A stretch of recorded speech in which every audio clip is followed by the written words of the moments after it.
que trata sobre fracturas, mecanismo de producción, procedimientos de reducción e inmovilización básica. ¿Ya? Acá está el índice de temas, los puntos principales que vamos a tratar, ¿no? Las fracturas, el mecanismo de producción y las fracturas expuestas también, ¿ya? Y algunos métodos de inmovilización básica.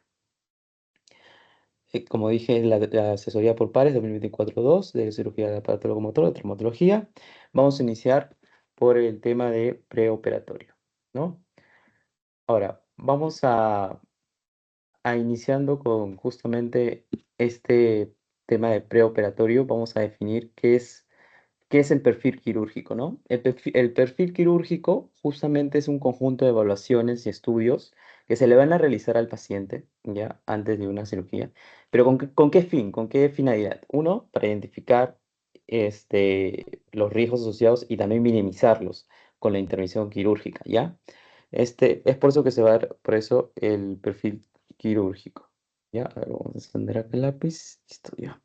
Para esto nos vamos nosotros a ayudar de la historia clínica, ¿ya? Una revisión, una revisión de la historia clínica, revisión de antecedentes médicos, quirúrgicos, familiares, evaluación también de diferentes factores de riesgo, ¿ya? Como pueden ser enfermedades crónicas, diabetes, hipertensión, alergias, hasta unos ciertos usos de medicamentos, ¿ya? Para el examen físico, vamos a evaluar justamente los signos vitales, examen físico, ¿ya? Examen físico. Vamos a evaluar nosotros, aparte de los signos vitales, un examen completo en la lesión, también en la lesión traumática. También vamos a guiarnos de diferentes estudios de laboratorio, ¿ya? Vamos a poner acá un guión, laboratorio, ¿ya? Donde vamos a pedir este hemograma, química, sanguínea, perfil de coagulación, grupo sanguíneo y factor RH. Esto es importante para este tipo de situaciones en caso que se requiera transfusión durante la cirugía. Y también estudios de imágenes que es muy importante en la traumatología. ¿Ya? Acá he puesto algunos y vamos a mencionar, por ejemplo, la radiografía, ¿no? Vamos a necesitar siempre pedir las dos incidencias en la radiografía. No se puede hacer un diagnóstico o ver bien la lesión si es que solamente se pide una incidencia. Siempre las dos incidencias, ¿ya? En la radiografía. La tomografía va a servir más que nada en fracturas articulares, ¿ya? La eco.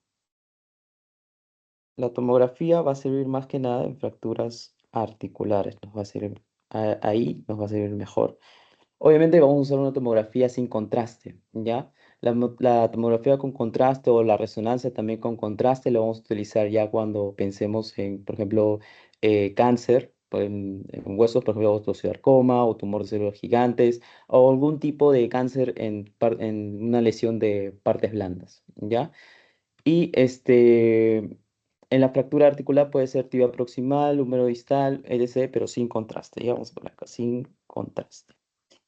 Después en la resonancia magnética también va a ser sin contraste y como les dije, acá también sin contraste, ¿ya?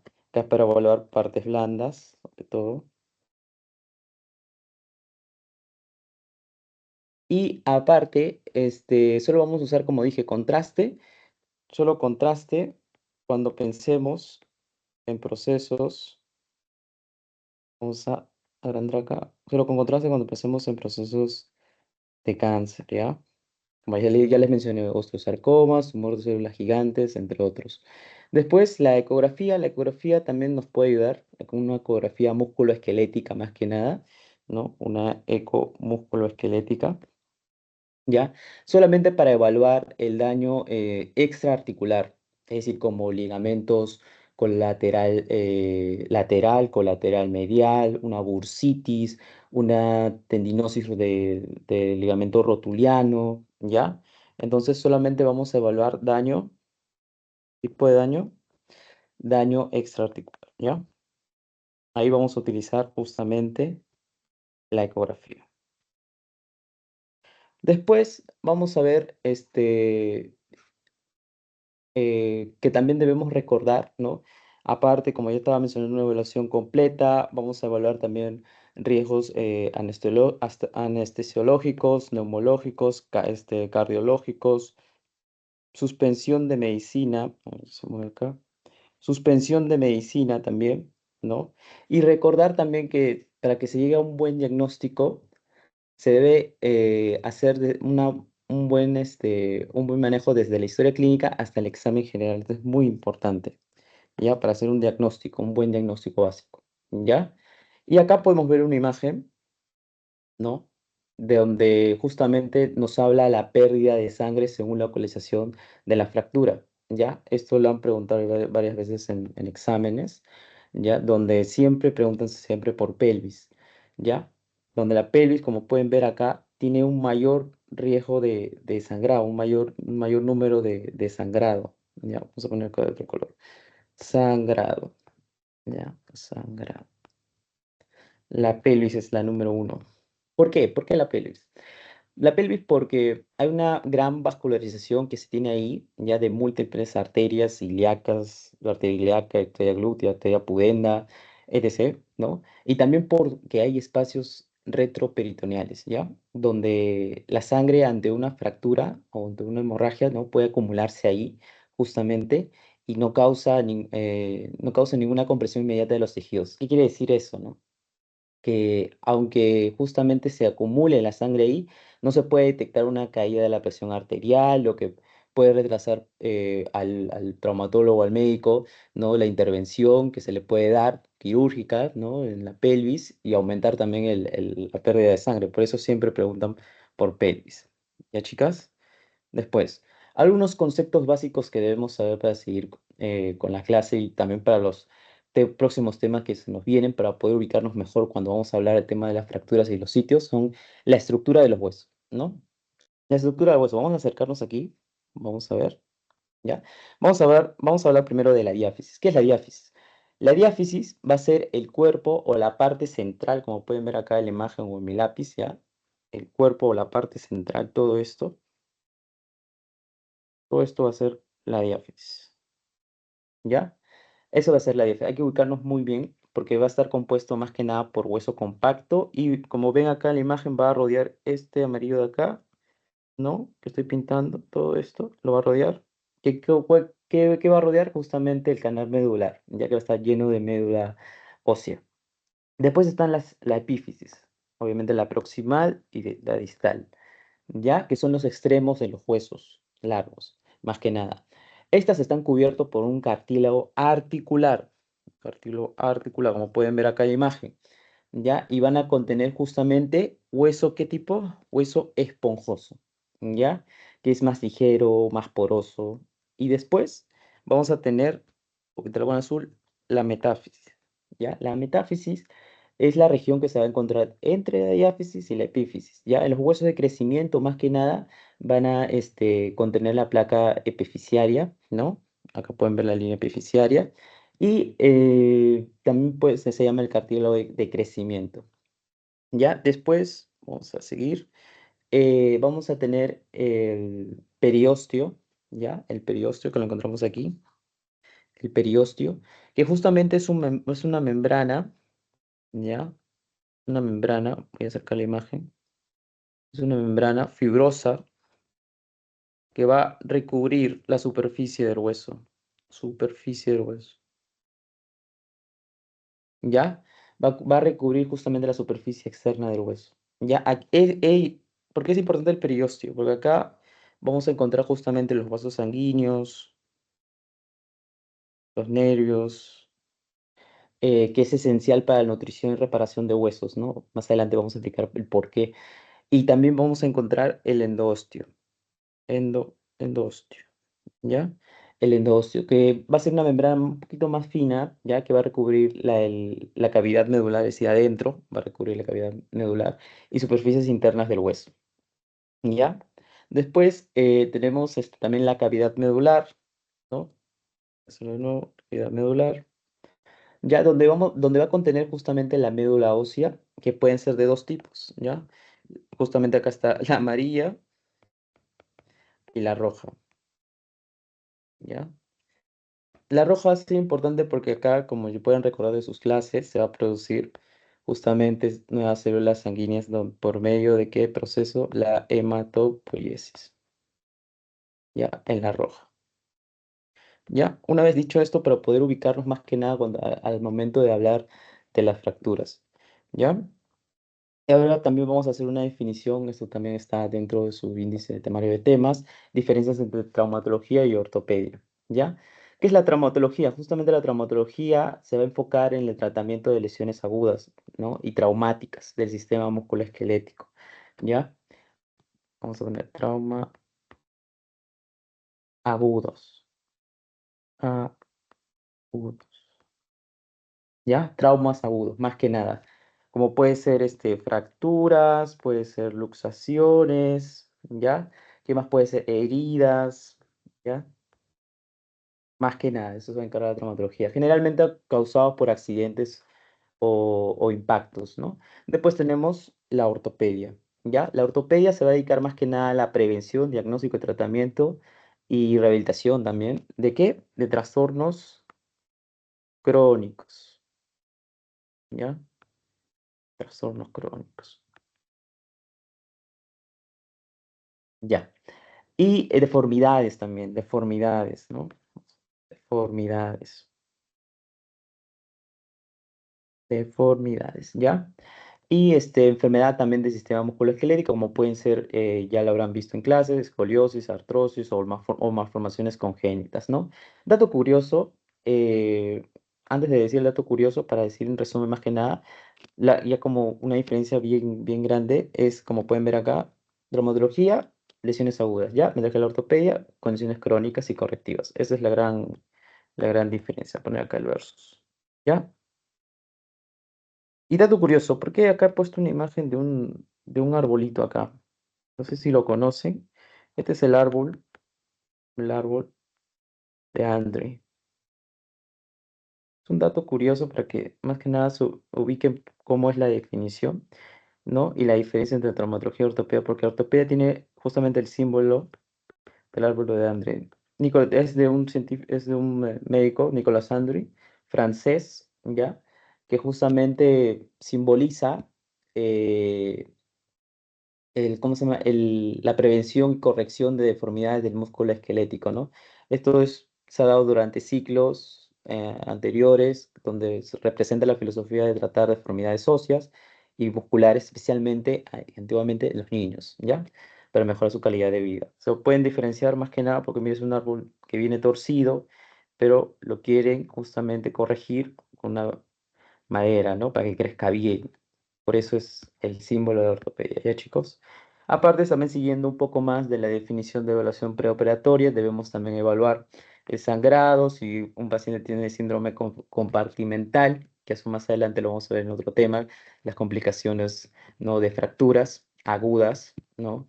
Donde están las locales, las sistémicas y también las tardías, ¿no? ¿Cuál es la diferencia en el tiempo y todo? Infecciones, neumonía o escaras que puede tener también el paciente. Son algunos conceptos básicos rápidos que debemos revisar antes de poder hablar de los siguientes temas que se nos vienen. ¿Ya? Ahora, hablando más que del mecanismo de producción, ahora vamos a hablar de las fracturas. ¿Ya? ¿Qué es una fractura? Este sí es una definición que debemos llevarnos a casa y debemos llevarnos en la vida, como dicen los doctores. La fractura es la pérdida o interrupción, ¿ya? De continuidad ósea, de tejido óseo. Como pueden ver acá en la imagen, he puesto una imagen bien gráfico acá. Sigue, sigue, sigue y se corta, ¿no? No hay esa continuidad, ¿no? En esa parte. Entonces, eso sería más que nada la definición exacta teórica de una fractura. ¿Ya? ¿Cómo reconocemos una fractura nosotros? Reconocemos cuando el paciente tiene dolor, se queja del dolor, cuando vemos deformidad en el área, ¿ya? Cuando hay un aumento de volumen, una inflamación, ¿ya? También puede tener limitación funcional, no lo puede mover el paciente de todo el rango articular. Por ejemplo, si yo tengo una fractura a nivel metafisiario de la muñeca y todo mi rango de movimiento es pues yo con una fractura solamente voy a poder mover hasta cierto rango, ¿ya? Después tenemos también crepitaciones, también se pueden tener algunas fracturas. Así podemos justamente nosotros, ¿cómo diagnosticar que un paciente tiene una fractura? ¿Ya, chicos? También el mecanismo de producción, hay varios tipos de cómo se clasifican una fractura, ¿ya? Tenemos la directa, ya cuando la lesión se da justamente en el foco de la fractura. Por ejemplo, yo siempre hago el ejemplo de un martillazo, un martillo, por ejemplo, un carpintero está así, tis, tis, tis, y viene el martillo, pa, ¿no? O a la mano, pa, le dan en la mano, ¿no? Si en la mano que tenemos los metacarpianos hay una fractura en este nivel, pues se puede decir que la fractura es directa, ¿no? Entonces, en ese tipo vamos a poner acá, en el foco de la fractura, ¿ya? Acá va a haber afectación de partes blandas, en su mayoría, ¿ya? Fractura. Por ejemplo, paciente que se cae y pone las manos en palmas, ¿no? Y viene con el hombro luxado o fractura de radio proximal, ¿no? Que está alejado. ¿Dónde fue el foco de trauma? Aquí, en las palmas de manos. Y viene luxado del hombro. Entonces está alejado, vamos a poner acá. Está alejado del foco de fractura, ¿ya? Así podemos distinguirlo nosotros, ¿ya? Después está la fractura patológica. La fractura patológica va a ser justamente fracturas esporádicas, ¿ya? Y van a tener una característica muy, muy específica, que van a tener justamente ser causados por una enfermedad, un antecedente de enfermedad, ya sea osteoporosis,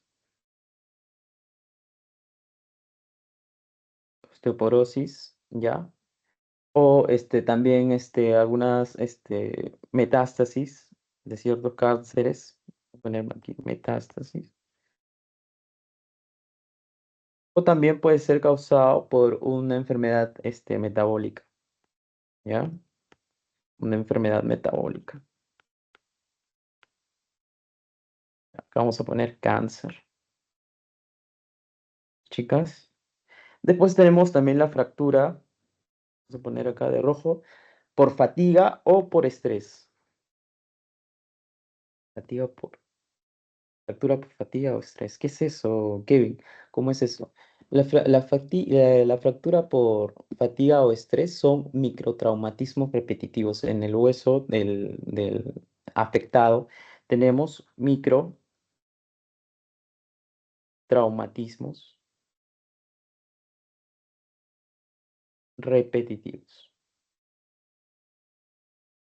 ¿Sí, chicas? Repetitivos. Y hay varios tipos de ejemplos de esto. Por ejemplo, voy a hacerlo de otro color, tal vez moradito. A ver, tenemos la fractura, por ejemplo, del atleta, los que corren, los atletas. ¿Qué distingue esta fractura? Que vamos a tener una fractura en la base del quinto metatarsiano, ¿ya? Metatarsiano.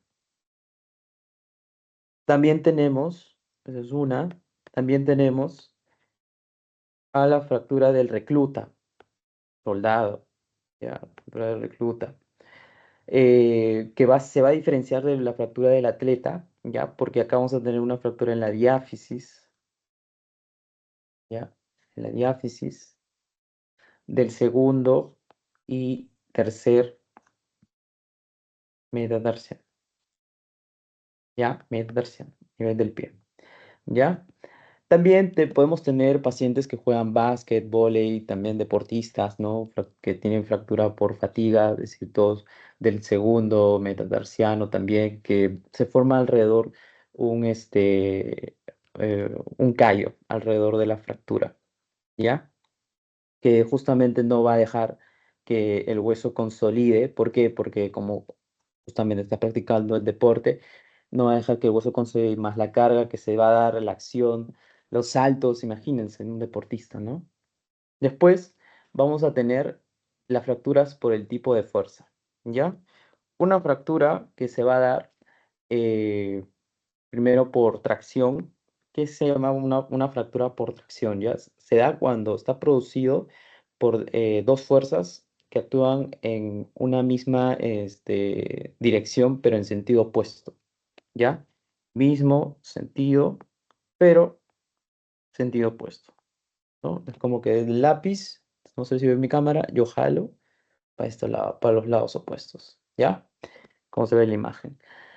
Em, Más que nada, suele presentarse en deportistas, ¿ya? En deportistas, algunos saltadores de valla y el trazo suele ser simple, como ven acá. Después tenemos a la fractura por compresión, ¿ya? Cuando el trazo sí en ese tipo de fractura suele ser oblicuo, ¿ya? Generalmente en huesos largos. Esas fracturas se dan cuando están justamente, las fuerzas vienen en un mismo punto, en el mismo sentido, ¿ya? Misma trayectoria, mismo sentido, ¿ya? Hace que el hueso, por así decirlo, se aplaste, ¿ya? Después tenemos las fracturas por torsión en este lado, ¿ya? Torsión. Como pueden ver en las imágenes, como que yo al lápiz, por ejemplo, no se pueden ver mi cámara, yo hago de esta manera, ¿no? Sentidos contrarios, en trayectorias también contrarias, ¿ya? Generalmente se da cuando un hueso largo, por ejemplo, la tibia, va a recibir una fuerza de un componente de torsión y se produce un tipo de trazo que es la espiral, ¿ya? La espiral. Después está la fractura por cizallamiento, ¿ya? Donde se va a producir, en este lado le he puesto, voy a poner de morado, donde se da por dos fuerzas, ¿ya? Opuestas, ¿ya?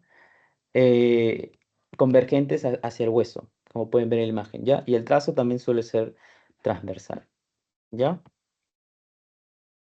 Y después tenemos también a esta fractura que me estoy olvidando, la fractura por flexión, pueden ver, por flexión, ¿no?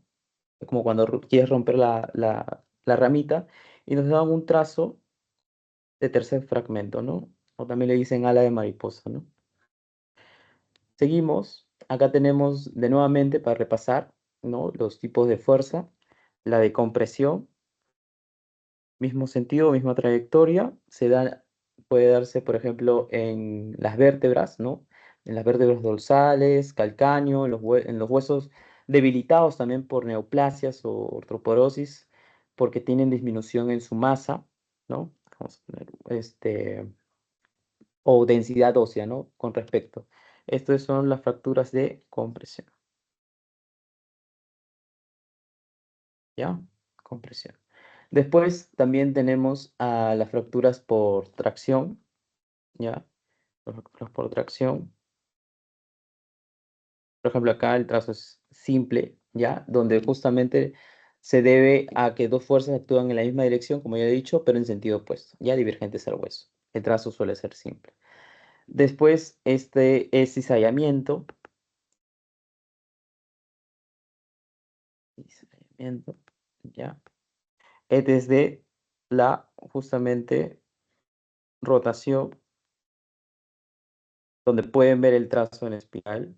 Miren cómo está. Acá se puede ver mejor que en la primera imagen, ¿no?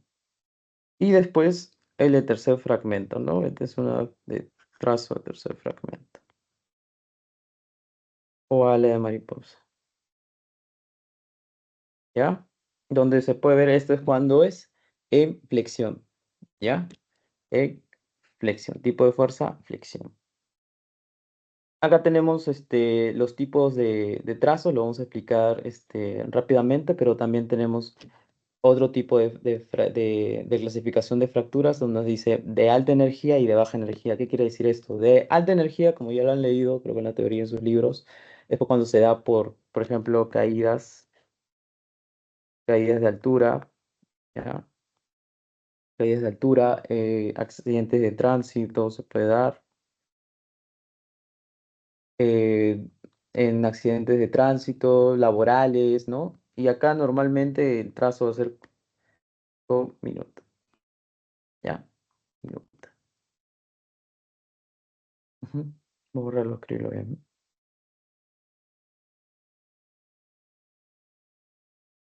Ya está. Y como dije, normalmente hay afectación también la alta energía, hay afectación de qué? De partes blandas, afectación, ¿ya? Después están las de baja energía. Las de baja energía se dan más que nada en caída de desnivel, por ejemplo, los abuelitos que se caen de las escaleras, ¿no? O de la vereda, se resbaló, ¿no? Acá va a haber una torsión, más que nada un mecanismo de torsión, ¿ya? O angulación, como también le dicen en algunos exámenes, eso se lo doy.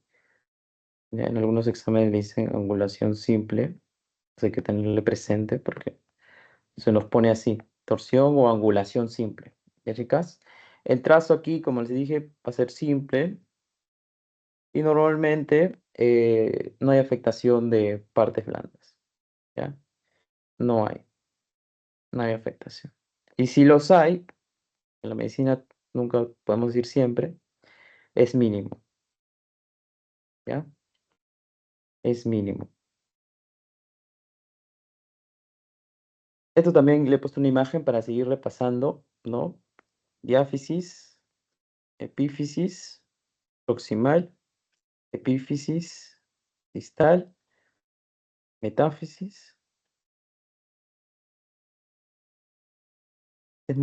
Es desde ahora en este tema es muy importante justamente tratar de ubicar los sitios anatómicos en el hueso para justamente poder hablar ya de la patología en sí, que es la fractura, ¿no? Acá podemos ver una fractura, un trazo simple de tercer fragmento o ala de mariposa, como le dicen, ya, ala de mariposa.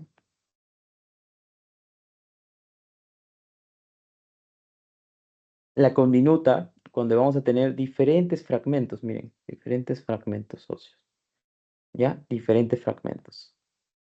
Fragmentos o multifragmentario también le dicen, ¿ya? Después tenemos justamente a la oblicua, ¿ya? Que es cuando tiene una angulación mayor de 30 grados, importante. Y cuando es transversa, ¿no? Cuando tiene una angulación justamente menor de 30. Es una diferencia en la cual nosotros podemos diferenciar imaginológicamente una fractura de trazo oblicua y transversa, ¿ya? Por el ángulo. Ya, muy importante también esto, lo voy a poner de amarillo para tenerlo en cuenta ya a la hora de los exámenes, las preguntas. Chicas. Después, hay una clasificación, repasando rápidamente, una clasificación de la Sociedad de Traumatología que se llama AO, ¿no? Donde clasifican a los huesos por números. El húmero es 1, el antebrazo va a ser 2, el fémur va a ser 3 y la pierna, que se conforma por la tibia y peroneo, va a ser 4. ¿Ya? Después la epífisis, acuérdense de la imagen, ¿se acuerdan de la imagen? La primera imagen anterior, lo pone de morado. La epífisis proximal va a ser 1, vamos a poner acá. La epífisis proximal va a ser 1, la diáfisis 2 y la epífisis distal va a ser 3, ¿ya? Y después lo clasifican también por letras, ¿ya? Ya hemos repasado los trazos, aquí está, ya hemos visto los trazos, entonces podemos decir, la A va a ser un trazo simple, la B uno de tercer fragmento, y la C va a ser vamos a acercar, con minuta, ¿ya? Kevin, una consulta. Sí, ¿Se puede llamar también al tercer fragmento cuña? también le dicen a la mariposa, uña, tercer fragmento. Buena observación ahí, Natalie, ¿ya? Tiene varios nombres. Y esa sería la clasificación de AO, ¿ya? Normalmente no viene en los exámenes, pero de todas formas, es importante saber, conocer que hay una clasificación de la academia, ¿no? Para diferenciar diferentes tipos de fracturas. Hasta inclusive, no sé si en la práctica clínica los doctores le han comentado, pero hay incluso aplicaciones que pueden descargar del internet, del App Store, ¿no? Cualquier cosa yo también se los puedo pasar. O hasta en la misma página web ya está. No sé si han tenido interacción con sus doctores ya en las prácticas clínicas de los hospitales para que justamente les hayan comentado esta parte, ¿ya? Después seguimos hablando también otra clasificación de fracturas abiertas o cerradas. Este es más fácil de justamente diferenciar, ¿ya? En las abiertas vamos a ver que va a haber una exposición con el exterior, la comunicación mediante una herida, ¿ya? El hueso va a estar expuesto. En cambio, en la cerrada va a haber una fractura cerrada, pero no hay exposición, ¿ya? Eso es rápidamente para diferenciar de una fractura abierta o una fractura cerrada. Ya, ahora, ¿cómo vamos a tratar una fractura, no? Primeramente, vamos a ver acá, primero vamos a calmar el principal signo, el principal síntoma que tiene el paciente. ¿Cuál fue? Acá puede poner 4 aspas, que se queja, que viene por la emergencia, sí. Dolor, ¿ya? Dolor. Vamos a tratar el dolor. Vamos a darle analgésicos, ¿ya? Acá normalmente los traumatólogos dan opiáceos. No sé si han escuchado. El tramadol, el famoso trama, ¿ya? El tramadol, entre otros. Tramadol, entre otros, ¿ya? Después, lo siguiente que viene, justamente, es la reducción. La reducción. ¿Ya? ¿Qué significa la reducción? Restablecer la anatomía justamente del hueso, alinear la fractura, ¿ya? Esto se hace cuando una fractura, por ejemplo, está desplazada, ¿ya? Alinearlo para que quede justamente derecho. Vamos a verificar, por ejemplo, tengo un huesito, ¿no? Y está así, desplazado, ¿no? Entonces, ¿qué voy a hacer yo? ¿Qué va a hacer los médicos, los traumatólogos? Vamos a tratar de reducir para que quede así, ¿no? Restablecer la anatomía, la continuidad del hueso, más que nada. De eso se trata la reducción. Puede ser una reducción incruenta o, congruenta o cruenta, ¿ya? Y congruenta va a ser más que nada cuando se hace una tracción y una contracción, ¿ya? Tanto de los segmentos proximales como distales, ¿ya? Y no se abre, o sea, no hay cortes aquí. No hay cortes, ¿ya? No se abre la piel, ¿ya? No se abre la piel. En cambio, la cruenta, ¿no? La cruenta, vamos a ver, que acá sí se va a abrir la piel, sí se corta, se entra al foco de fractura, ¿ya? Es decir, se abre el foco de fractura. Se abre el foco de fractura. ¿Ya, chicas? Ya está. Después vamos a justamente a inmovilizar.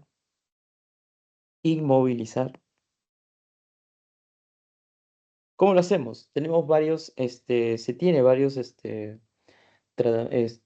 tipos de inmovilización, ¿ya? Se puede hacer con, una inmovilización externa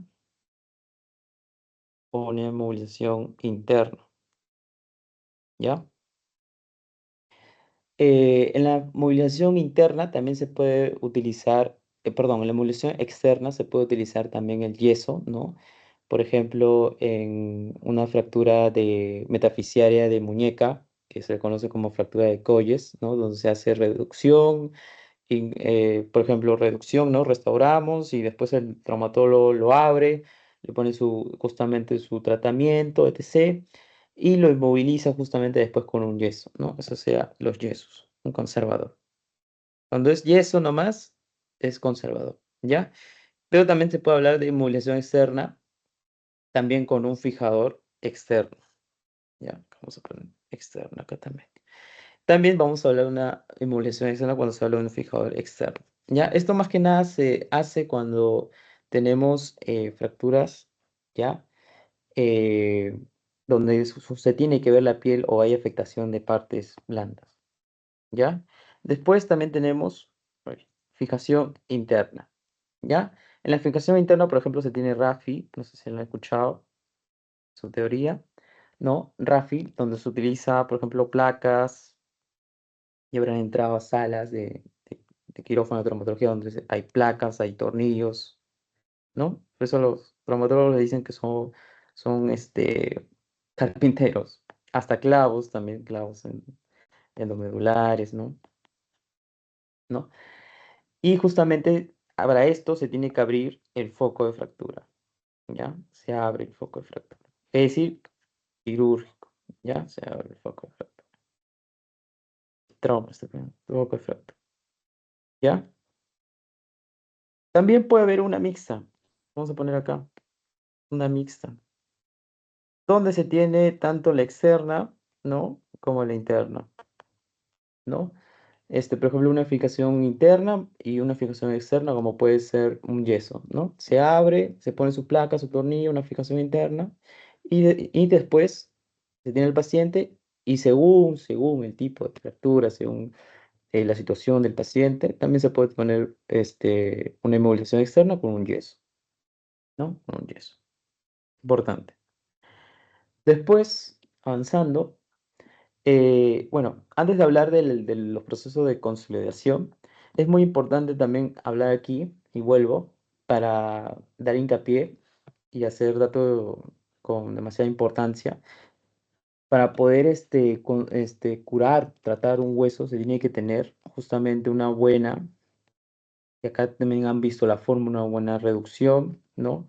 Una buena inmovilización y también un buen aporte sanguíneo, ¿ya? Porque como pueden ver, o sea, como pudimos ver en los conceptos básicos, el hueso se nutre. El hueso es como un órgano, como dicen algunos doctores, ¿no?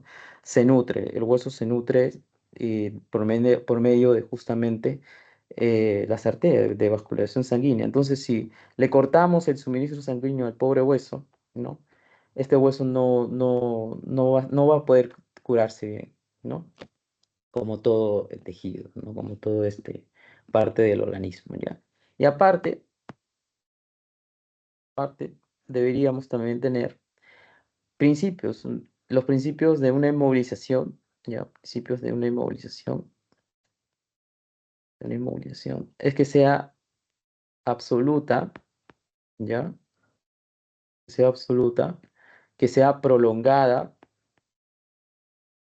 ¿ya? ¿Qué quiere decir esto? Que sea hasta un tiempo determinado, ¿no?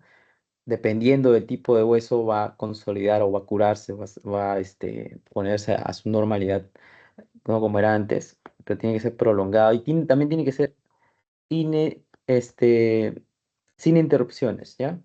Ininterrumpida, ¿ya? Sin interrupciones. Ya, todos estos principios básicos tiene que cumplir. O sea, interrumpida como, no es que yo tengo el yeso y después me lo quito, ¿no? Para un ratito y después me lo pongo y me lo quito, no. Tiene que ser interrumpida. Y aparte no tiene que, lo voy a poner con rojo, no tiene que tener macro movimientos, ¿ya? Porque si se tiene macro movimientos en una fractura, va a llevar justamente a que tenga complicaciones como puede ser la pseudoartrosis, que en eso en otra clase lo vamos a ver, las complicaciones de las fracturas, ¿ya? Y esto también se puede ver, por ejemplo, en un paciente que tal vez en una reducción, perdón, en una fijación interna la placa está débil o el clavo está de un posicionamiento mal, cosa que el paciente puede tener macromovimiento y se puede también tener la complicación, ¿no? De justamente de la que estoy hablando, que es la pseudoartrosis. Ahora sí, pasamos a justamente a ver la consolidación, ¿ya? Los procesos de consolidación. Para esto, vamos a ver, creo que más adelante está la diferencia de consolidación primaria y secundaria. Ajá.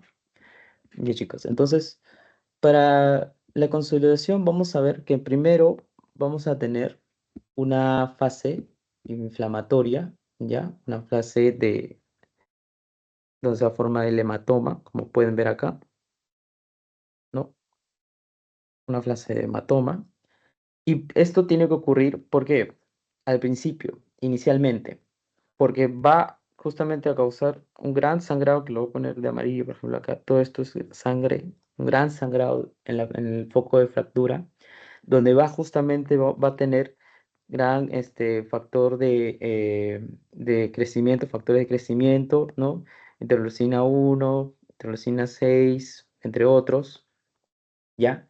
Que justamente van a ayudar a que consolide el hueso. Ya esa es la fase número 1 inflamatoria, donde se forma el hematoma. Y después, un aproximado de 2 a 3 semanas después, ¿no? Vamos a tener esta estructura ósea de aquí, que pueden ver, que se va a llamar, ¿no? El callo. Voy a poner de otro color mejor. El callo blando, ¿ya? Primero es el callo blando. Lo de verde. Callo blando. ¿Ya? Y el callo blando, hay que comentar que el callo blando no se ve en la radiografía. No se puede ver. Que sí se, pero ¿cómo notamos que ya está justamente en esa fase de que se está formando el callo blando? Cuando pueden ver acá los bordes, miren la diferencia entre estos bordes, entre el uno y el 2. Pueden ver que acá el borde, que se nota no tan nítido, pero pueden ver que acá está rectos, puntiagudos. Miren esta parte de acá, puntiagudos. En cambio, los bordes de aquí están ya casi rombos, no están tan puntiagudos. ¿Pueden ver? No están tan puntiagudos. ¿Ya?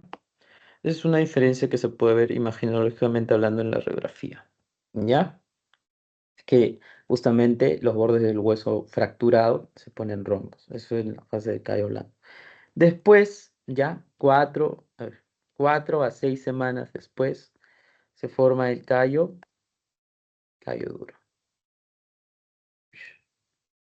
El callo duro, ¿ya?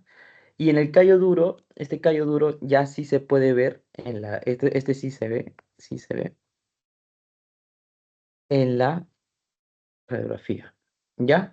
Porque el callo duro ha pasado por un proceso de angiogénesis, es decir, que ha tenido vascularidad, como pueden ver aquí, neovascularidad, vascularidad, ¿no? Donde nutre al callo, y al final se va a formar justamente este callo duro, ¿no? Y al final, el último, vamos a tener la fase de remodelación, ¿ya? La fase de remodelación, donde acá hay unas flechas, ¿pueden ver? Flechas, ¿lo voy a pintar bien? Acá hay unas flechas. ¿Qué quiere decir la fase de remodelación? Como su mismo nombre dice, ¿no? Esto puede tomar desde meses a años inclusive, ¿ya? Para justamente que este callo frondoso que ven acá, ¿no? Pueden ver acá acá tiene como una elevación, ¿no? Le dicen callo frondoso. Se aplane, se aplane y quede plano con el hueso cortical, ¿no? Con el hueso cortical. Eso quiere decir la fase de remodelación, ¿ya? Que se quede con el mismo ancho que quedó antes, que se va alineando con el hueso, ¿ya? Y esto hay que dar un dato importante. Acá hay que mencionar muy bien a los niños, porque los niños tienen una gran capacidad en la fase de remodelación, ¿ya? Por eso dicen que los niños consolidan más rápido, consolidan bien, ¿no? Tienen potenciado esta frase, ¿ya? Es la fase más importante de un paciente pediátrico cuando vamos a hablar de consolidación ósea. ¿Ya? Después, acá tenemos los tipos de una clasificación de consolidación, ¿ya? Donde se puede ver la clasificación de consolidación primaria y secundaria, ¿no? Vamos a poner consolidación primaria y la secundaria. ¿Cuál es la diferencia entre estas dos? Porque como pueden ver en la imagen, ¿no? Acá en la primaria no se va a formar, no se forma, ¿ya? No se forma el callo, ¿ya? No se forma el callo. En cambio, en la curación secundaria va a ser una curación directa con la formación de callo. Acá sí hay callo, ¿ya? Sí hay callo. Ya, eso es un tipo de diferencias. Hay otro tipo de diferencias donde este se consolida más rápido, este se consolida menos rápido, ¿no? Otros donde justamente eh, esto se ve el callo, como puede decir, ¿no? Otros donde en la primaria se usa una alineación perfecta, ¿no? Y la secundaria es cuando justamente usado en mayoría de fracturas, donde la alineación perfecta no es esencial, sino que fracture más rápidamente, ¿no? Por eso vamos a una cosa rápida. Es una diferencia, ¿no? Después, también en su temario estaban hablando de el politrauma, ¿no? ¿Qué es el politrauma? ¿No? Es el síndrome de enfermedad, ¿no? Estoy citando de lo que estaba justamente en su temario de temas, ¿no? Una enfermedad sistémica, ¿ya? Que va a incluir justamente múltiples lesiones traumáticas en distintos sistemas orgánicos, ¿ya? Por eso siempre dicen el paciente politraumatizado, ¿no? Que eso lo ven desde el casi PBM. Y más que nada, vamos a poner acá, múltiples sistemas orgánicos.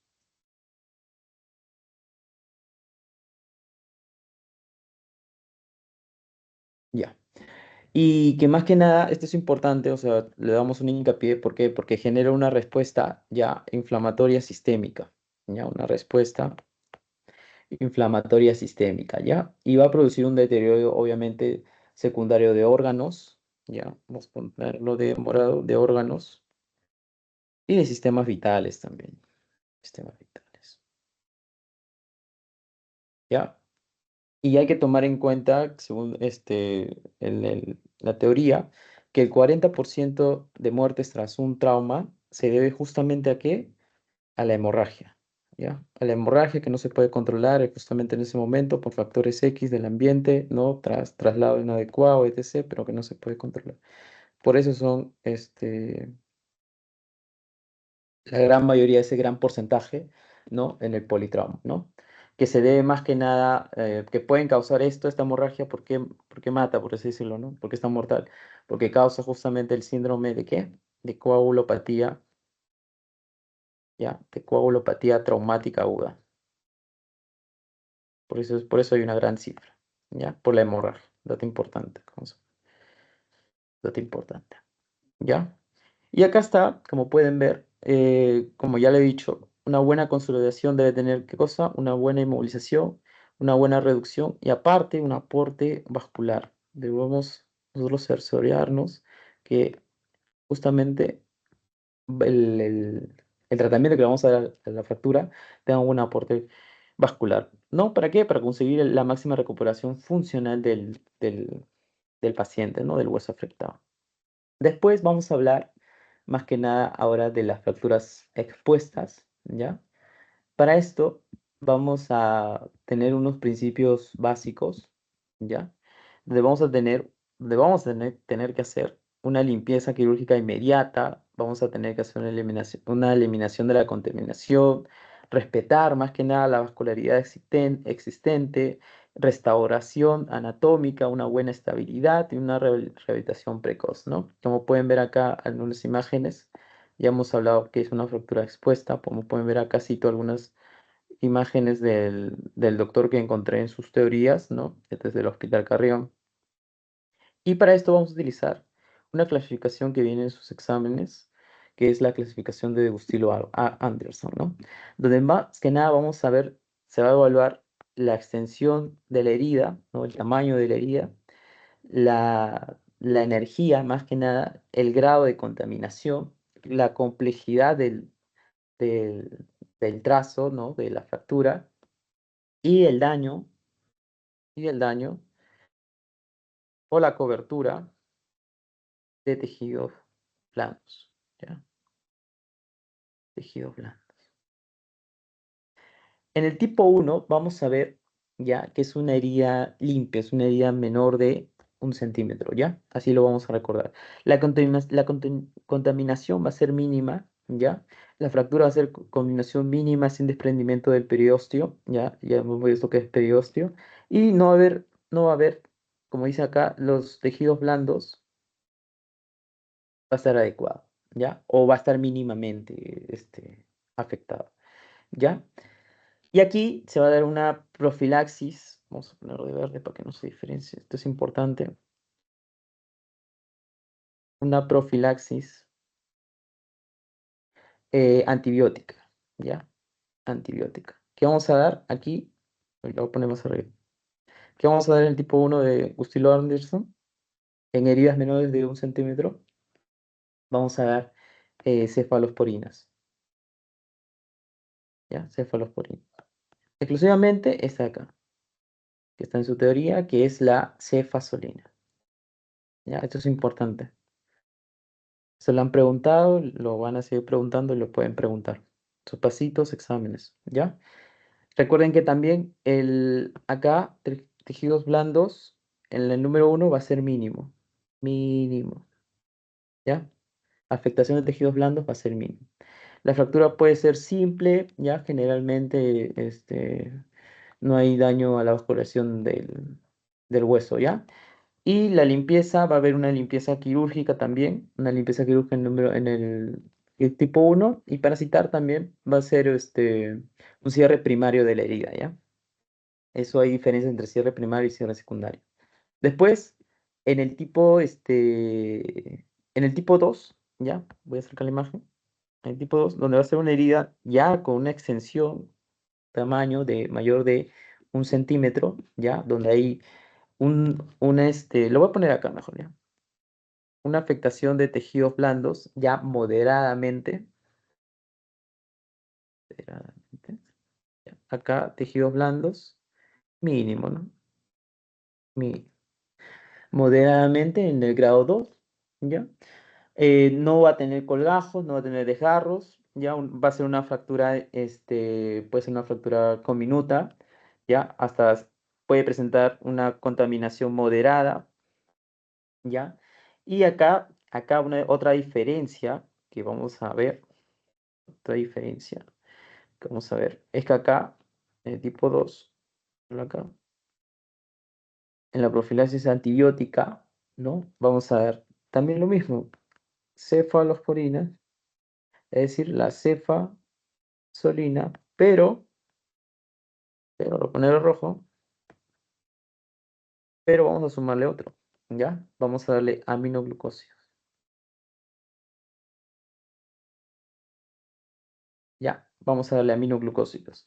Y más adelante, acá pueden ver que le pueden dar amicacina de 500, ¿ya? Por 12 horas o un bolo cada 24 horas, ¿ya? Ahí le vamos a dar aminoglucósidos, ¿ya? Amicacina, vamos a poner. Amicacina, ¿ya? Ya estamos en el tipo 2. Ahora el tipo 3. El tipo 3 ya va a ser cuando va a ser una herida extensa. Acá dice cualquier tamaño. Este cuadro lo he sacado del Up to Date, ya, pero lo estoy justamente actualizando con la información que le han dado a ustedes, ¿ya?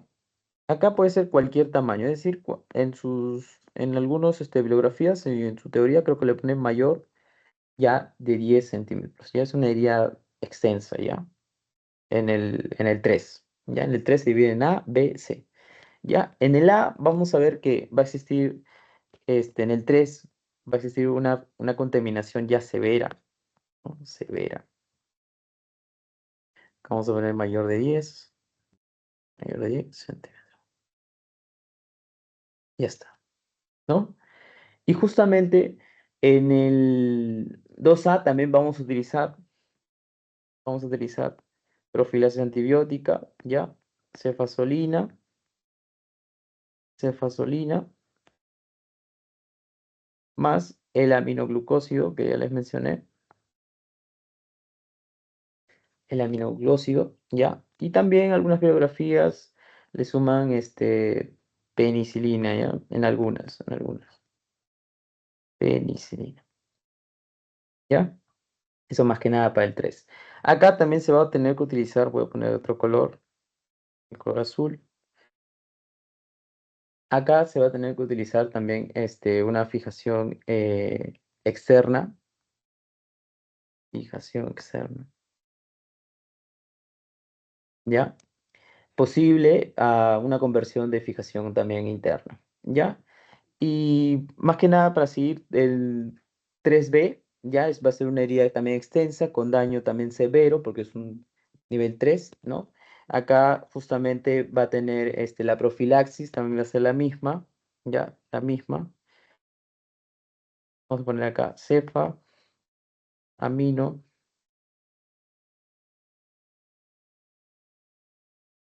y acá también, cefa, amino, ¿ya?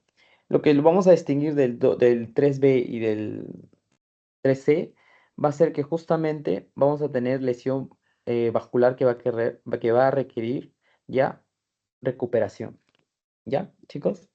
Vamos a requerir eso. También desbridación quirúrgico agresivo, tanto en 3B y 3C, y aparte también la cobertura de colgajos si es necesario en el 3C.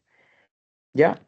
Acá sí, a la diferencia acá grande es que esta lesión va a requerir reparación. ¿Reparación qué? Neurovascular.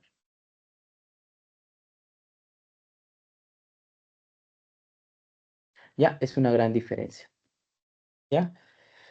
¿Qué más? Seguimos en las fracturas. Acá vamos a ver que tenemos las fracturas expuestas. Vamos primero a hacer el ABC, ¿no? Vía aérea, breath, ¿no? Circulación, etc. Después vamos a cubrir con un apósito estéril o limpio. No hay que hacer maniobras de reducción, obviamente una fractura expuesta. O sea, imagínense el hueso ahí, vamos a hacer una maniobra de reducción. No, le estaríamos dañando, ¿no? Después una inmovilización con férula si es que es posible y evacuación para su tratamiento definitivo, ¿no? En el hospital, en la emergencia, etc. ¿Cómo vamos a tratar el manejo de una fractura expuesta? Vamos a tener primero colocarle la vía periférica al paciente. Segundo, y le he puesto acá la imagen del huesito para que se acuerden, es muy importante, esto preguntan, ¿no? Preguntan el tratamiento antibiótico. Ya les expliqué, cefalosporina, ¿en qué? Gustilo 1, cefalosporina solamente, cefazolina, acá está, intravenosa, 1 gramo por cada 8 horas. Y después en el 2 y el 3, ¿no? Gustilo, vamos a escribirlo nuevo, Gustilo 2 y 3, ¿ya? Vamos a utilizar cefa y amino, ¿ya? Cefa más amino, aminoglucósidos. En este caso, la micacina, casina. Después también le van a colocar la vacuna antitetánica, después le van a hacer una descontaminación para hacer su posterior deshidratación y así hacerle una estabilización de la herida. ¿Bien, chicos?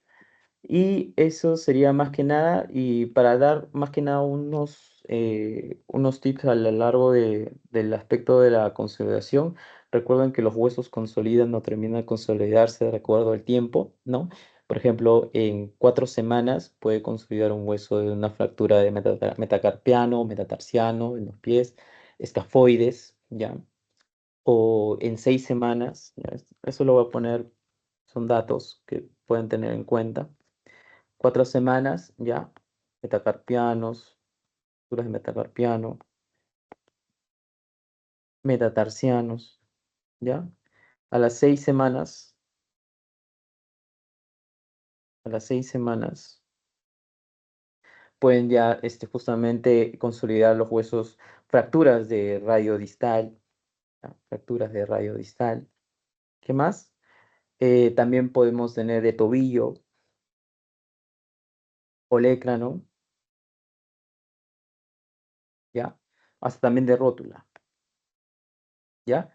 Después, si seguimos avanzando, de 8 semanas, puede tener de radio y cúbito, pero en la diáfisis. ¿Por qué? Porque la epífisis, o sea, en los extremos, este, ¿cómo se llama? Consolida más rápido, la diáfisis tarda más, ¿no? Y después ya de huesos largos, lo pongo con rojo, huesos largos como el húmero, ¿no? Por ejemplo, la diáfisis del húmero a las 10 semanas, a las 16 semanas, la tibia, diáfisis, siempre la diáfisis, la parte de la diáfisis tarda más, 16 semanas, y 18 semanas, ¿ya? El hueso más grande, el fémur, ¿ya? Y así sucesivamente. Son algunos datos que deben tener en cuenta, ¿ya? Que se los menciono, ¿ya? A la hora de justamente tener en cuenta cuánto tiempo demora en semanas la consolidación de un hueso, ¿ya? Y recordar justamente la inmovilización, ¿ya? El tratamiento también que van a preguntar, chicas. El tratamiento, uno, los analgésicos, dos, la reducción, ya que les expliqué justamente qué es la reducción, es restablecer la anatomía del hueso, puede ser cruenta o incruenta, ¿ya? Y la inmovilización, que puede ser externa o interna, ¿ya? Con un fijador externo, si hay afectación de partes blandas, una fijación interna, ¿ya? Y ya, chicas, con eso sería los dos primeros temas, el tema de consolidación y creo que de fractura de clavícula y de miembro ya superior, lo estaríamos haciendo en la segunda sesión, ¿ya? No sé si tienen justamente algunas preguntas.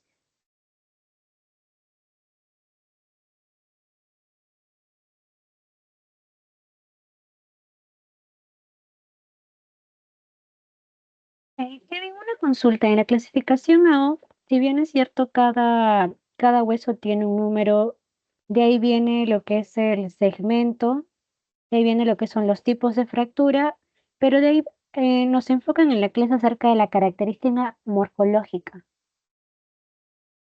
que eso lo clasifican en solamente Así, lo mencionan nada más, pero sí, sí, es que puedes ver en la clasificación AO, ya, hay el tipo de, primero el número de ubicación del hueso, después ujú. la ubicación en el hueso, y después el tipo de trazo, y después hay subtipos inclusive, ¿ya? Y solamente hay que quedarnos primero con los tres, pero sí, hay varios subtipos, incluso en la página de LAO hay diferentes estructuras ya con gráficos, todo bien estructurado, te lo puedo pasar, les voy a pasar la página y la aplicación porque inclusive esta clasificación no solamente hay para personas, dato curioso, también para animales también. Entonces, este es una clasificación de la academia, ¿no? Que justamente lo utilizan los traumatólogos y hay diferentes eh, aplicaciones, incluso la página oficial también de la O, que te da hasta subclasificaciones, es la clasificación, ¿no? Ah, ya, está bien, gracias. Ujú.